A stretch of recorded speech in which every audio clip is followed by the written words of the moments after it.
Let's take our first email. Linda from Wisconsin. Thank you for your excellent programs. Your show is the highlight of our week. Thank you.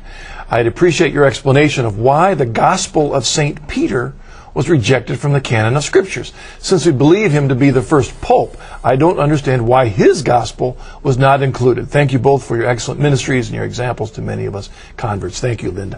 You know, this is an example of the secular propaganda that's out there, you know, in a lot of different sources, public television, National Geographic. What about the Gospel of Thomas? What about the Gospel of Judas? And what about the Gospel of Peter? Well, if it had been written by Peter, you can be sure the church would have accepted it. But it wasn't. It's a forgery. That's why it was rejected. You know, likewise, the Gospel of Thomas was not written by the Apostle Thomas. It was a Gnostic gospel. It was a forgery, and it was used to kind of, you know, present truths, present errors, Gnostic beliefs as truths to get Christians to accept this. And so the church had to really use a great deal of spiritual discernment in recognizing authentic apostolic writings from those that really were. In fact, in the early days of the church, there were some of what later were not in the Gospels, or not in the New Testament, that for a while were included as candidates.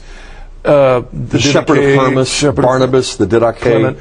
Right. And so you had those that were really welcomed and read and authentic and even encouraged to be read by believers. Right, and you also had some of the books that were included in the New Testament, 2 Peter, for example, James, Hebrews. They were anti-legomena. In some circles, people questioned whether those were authentic.